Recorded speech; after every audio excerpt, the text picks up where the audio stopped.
여러분 안녕하세요. 워킹 버틀러입니다. 제가 오늘 처음으로 여러분과 함께 소통하고자 하는 부분은 과연 내가 지금 종사하고 있는 업계가 정말 나한테 충분한 인센티브를 제공하고 있는가? 이에 대해서 한번 살펴보고자 해요.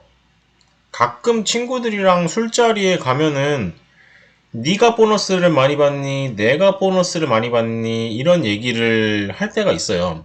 뭐 예를 들어서 이번에 연초에 내가 인센티브를 얼마를 받았는데 이게 만약에 너보다 많다면 내가 너한테 소주를 한 병 사겠다. 아니면 고기를 한 끼 사겠다. 이런 식으로 친구들과 많이 얘기를 하곤 하죠. 그런데 이게 사실은 너무 주관적이에요. 우리가 알기에는 그렇게 쉬운 내용들이 아니거든요. 거시경제를 봤을 때 그 업계가 업황이 좋으면은 갑자기 이익이 많이 날 수도 있는 것이고, 그리고 뭐 국지적으로도 뭔가 미시경제 안에서 그 업계가 일시적으로 좋지 않을 때는 영업이익이 많이 나지 않을 수도 있어요.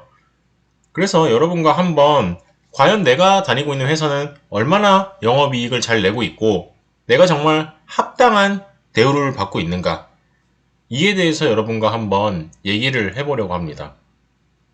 지금부터 제가 하는 얘기 잘 들어보시고, 물론 제 주관 위주로 말씀을 드리고 있는 거지만 여기에 국한하지 않고 여러분의 생각과 여러분의 미래의 연봉 이런 것과 함께 연관을 지어서 생각해 보시는 게 좋을 것 같아요.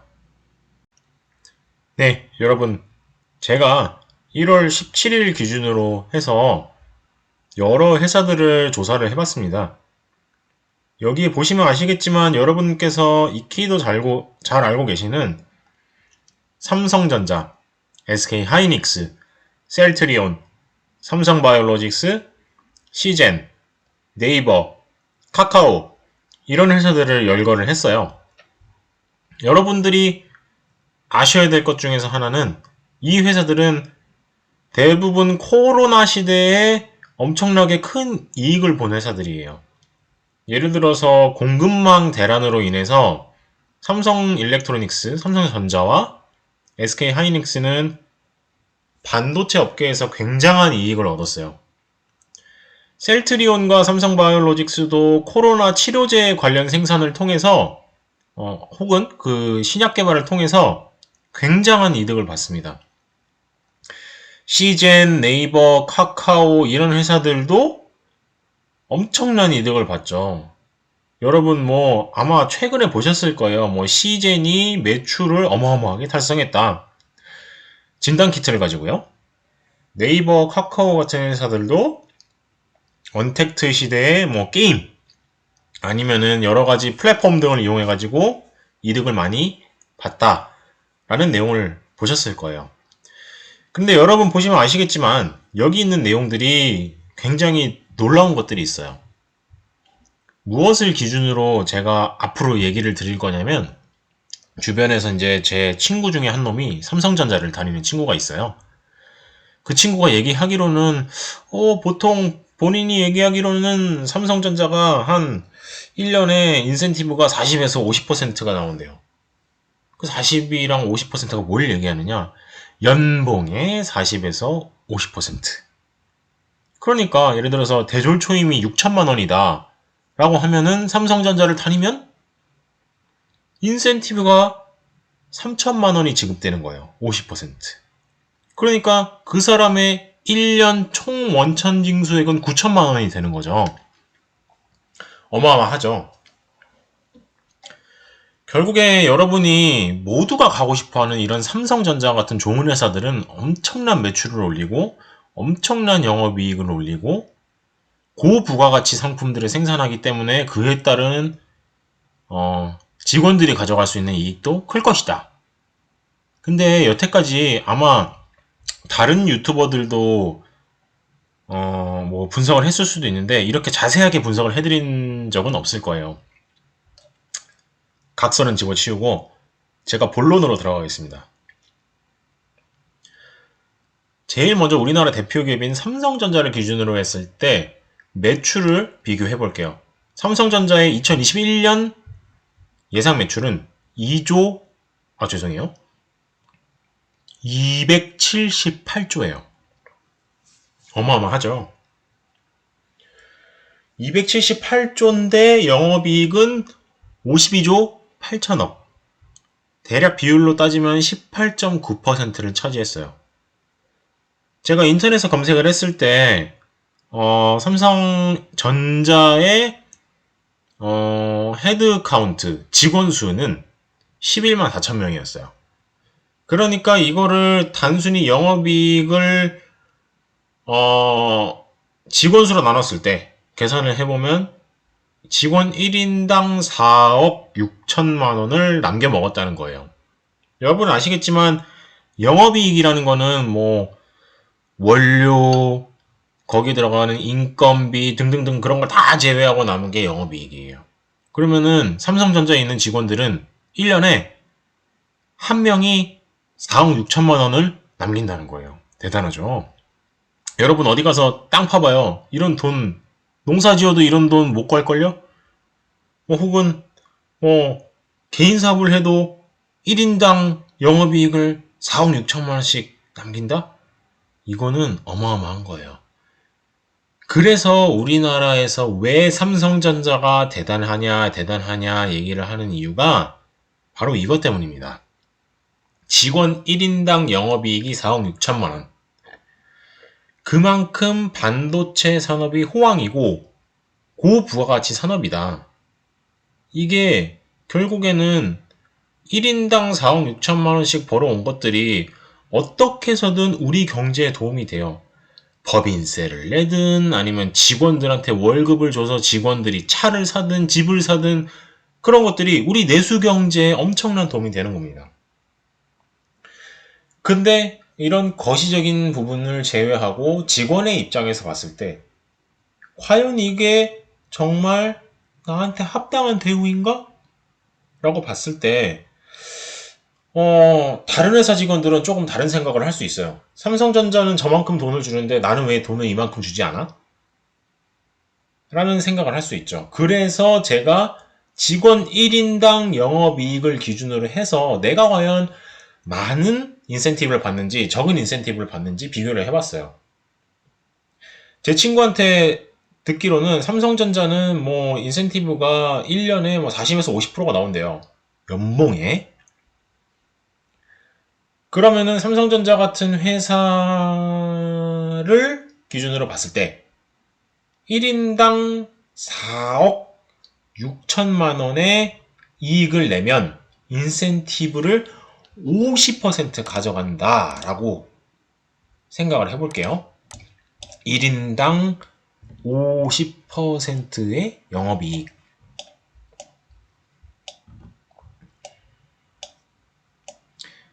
죄송해요. 영업이익이 아니라 1인당 50%의 인센티브. 그러면은 먼저 우리나라의 제2의 반도체 대기업 SK 하이닉스. 하이닉스도 굉장히 대단한 기업이죠. 근데 보시면은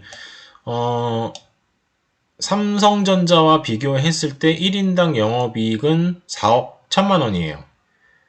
그러면 이걸로 봤을 때 삼성전자와 비교했을 때 제가 핸드폰으로 계산을 해볼게요. 보자. 계산을 해보면 4억 1천만 원 나누기 4억 6,300만 원. 뭐 4억 6천으로 할게요. 예. 그러면은 이게 삼성전자와 비교했을 때 SK 하이닉스가 가져갈 수 있는 개인의 인센티브는 45%다. 보이시죠? 45%래요. 그러면 또 우리나라의 대표적인 바이오 기업 셀트리온 같은 경우에는 인센티브가 얼마나 되느냐? 삼성전자와 비교했을 때 제가 지금 이제 바이오 업계로 넘어가는데 사실 저한테 있어서는 투자자의 입장에서는 이게 바이오인지 전자인지 뭐 IT인지 이런 거 중요하지 않아요. 직원 한 명당 저는 무조건 투자를 할 때 직원 한 명당 영업이익을 얼마나 올리느냐 얼마나 고부가가치 산업이냐에 초점을 두고 투자를 해요.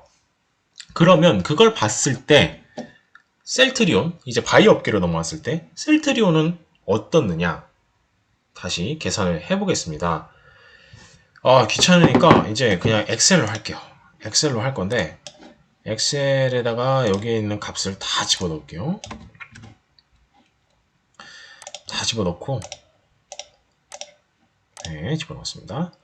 그리고 기준값이 삼성전자죠. 삼성전자가 기준값이고 삼성전자가 기준값이다. 근데 이때 영업이익이 50%였어요. 그러면은 이제 사실상 요 셀트리온의 영업이익을 삼성전자의 인당 영업이익으로 나눴을 때 그리고 인센티브가 50%라고 그랬죠. 그러면은 셀트리온의 적정 인센티브는 올해 37%였다 라는 결론이 나옵니다. 아이고 잘못 수식을 넣었네요. 수식을 제대로 다시 한번 넣어보겠습니다. 그래서 셀트리온 37% 적어보겠습니다. 셀트리온은 37%를 받았으면 많이 받은 거다, 잘 받은 거다 라는 거고, 삼성바이오로직스는 16% 정도의 인센티브를 받았으면 밥값을 한 거다. 그리고 CJ는 71%, 죄송해요. 뭐가 하나씩 밀렸네요. 삼성바이오로직스는 37%가 아닌데 뭐가 잘못됐지? 네. 죄송해요. 여기 중간에 삼성바이오로직스를 빼먹었네요. 16%, 네이버는 35%, 그리고 카카오는 22%.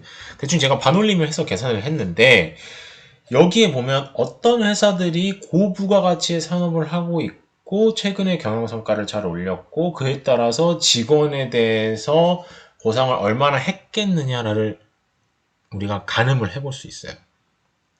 결과적으로 봤을 때 삼성전자가 뭐 대충 50% 준다. 이게 뭐 사실인지 아닌지는 모르겠지만 그거 봤을 때 SK 하이닉스는 직원들한테 인센티브를 연봉의 45%를 지급했다 라고 했으면 합당한 대우를 한 거예요. 셀트리온 같은 경우에는 영업이익을 인당 이 정도 올렸으니까 37%의 인센티브를 지급했으면 제대로 보상한 거예요. 삼성바이오로직스는 16%를 지급했으면 그에 대한 합당한 보상을 한 거예요. CJ를 보세요. 와, CJ는 진단키트를 팔아서 1인당 6억 5천만 원 정도의 영업이익을 올렸어요. 삼성전자보다 더 대단한 성과를 올렸어요. 직원 900명이서. 와, 진짜 이거는 예술이다. 제가 봤을 때 이거는 한 100% 줘도 돼요. 71%가 아니라 900명이서 저 정도를 했다? 규모의 경제도 안 되는데? 와, 이거는 한 100%, 200% 줘야 돼. 제가 저기 직원은 아니라서 잘 모르겠지만 저기서 일했으면 아마 뼈가 남아나지 않았을 거예요. 71%가 합당한 수준이었다. 네이버를 보세요. 네이버는 이 코로나 시대에 어떤 그런 언택트 기술이라든지 뭐 네이버 페이 각종 기술을 이용해서 플랫폼을 이용해서 1인당 직원 1인당 3억 3천만 원 정도의 영업이익을 올렸다. 그러면 삼성전자와 비교했을 때 35%의 인센티브를 받았으면 연봉의 35%예요. 오해하지 마세요. 연봉의 35%의 인센티브를 받았으면은 합당한 대우를 받은 거다. 카카오는 22% 정도의 인센티브를 받았으면 합당한 대우를 받은 거다. 물론 시청자분들께서 이 7개 회사 중에서 한 곳에 재직 중이실 수도 있어요. 그런데 우리나라의 어떤 노동 환경이라든지 아니면은 코로나 시대라는 어떤 특수한 환경, 그리고 기업들이 처한 상황들을 다 고려했을 때 본인들이 고부가가치 산업에서 종사하고 있는데 나는 과연 제대로 된 보상을 받은 것인가? 라는 질문을 하실 수 있죠. 그러면 오늘 제가 준비해드린 이 프레젠테이션이 여러분이 업계에서 제대로 된 대우를 받고 계신지 그에 대한 척도를 제시할 수 있을 거예요. 왜냐하면 회사는 자산자체가 아니에요. 회사는 영업이익을 내고 거기에 따른 어떤 직원에 대한 보상, 그리고 주주들에 대한 배당, 이런 것들을 결정하게 되거든요. 그게 자본주의예요. 자본주의는 돈 많이 버는 게 최고입니다. 돈을 많이 벌어야 복지도 하고 월급도 많이 주고 가족들도 먹여 살리고 2차, 3차 계약업체들한테 또 작업도 주고 이런 것들이 가능해요. 자본주의가 바로 그런 겁니다. 근데 자본주의에서 노동자 본인들이 제대로 합당한 대우를 받고 있느냐? 우리나라 최고의 기업 삼성전자와 비교했을 때 본인들은 과연 제대로 된 보상을 받았느냐? 그에 대한 기준은 제가 증권시장에 공개되어 있는 정보를 통해서 비교해 봤을 때, 그리고 술자리에서 제 친구한테 얻은 그런 짤막한 정보를 통해서, 사실인지 아닌지 모르지만 그런 짤막한 정보를 통해서 검토를 해봤을 때 우리나라 최고의 전자기업인 삼성전자와 다른 기업들 간의 어떤 간극은 존재하죠. 확실히 삼성전자가 대단한 기업이긴 해요. 근데 이례적으로 시젠이 엄청난 성과를 올렸어요. 여기는 직원들 칭찬 많이 해주고 돈 많이 줘야 됩니다. 이게 우리나라에서 고부가가치 산업에 속하는 회사들의 인센티브 예상 지급률입니다.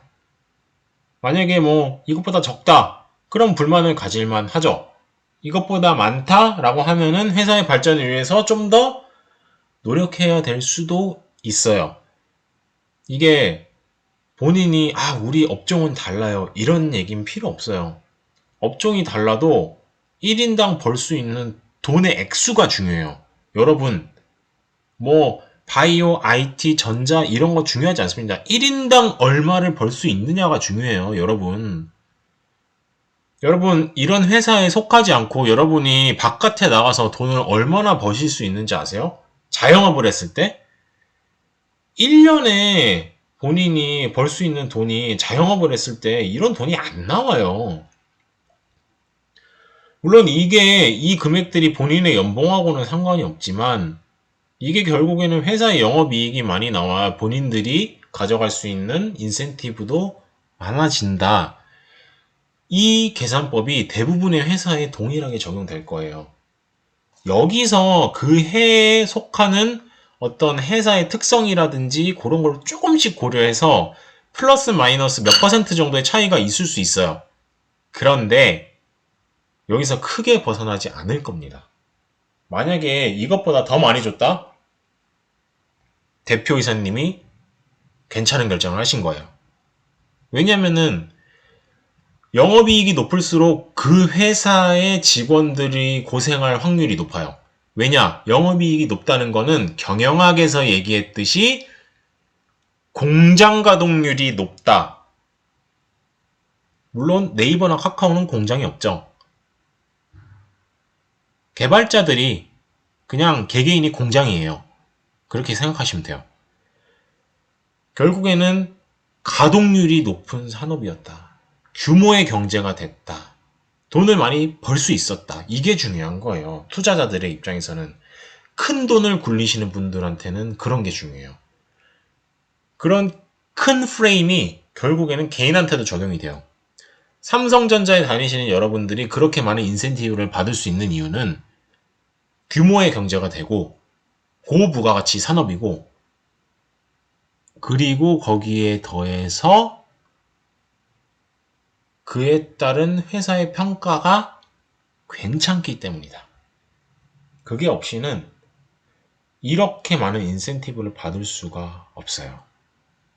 그래서 뭐 농담이지만 제가 술자리에서 삼성전자 다니는 친구한테 들었을 때 우리 인센티브 이번에 50%밖에 안 나온대. 야, 부럽다. 네가 우리나라 기업의 최고다. 그 최고 기업을 다니는 직원이다. 고기 싸라. 술 쏴라. 라고 얘기할 수 있는 거죠. 네, 오늘은 여기까지고요. 여러분께 말씀드리고 싶었던 건 제가 오늘 다 얘기했던 것 같아요. 워킹 버틀러, 걷는 집사, 많은 시청 부탁드릴게요. 시청해주셔서 감사합니다.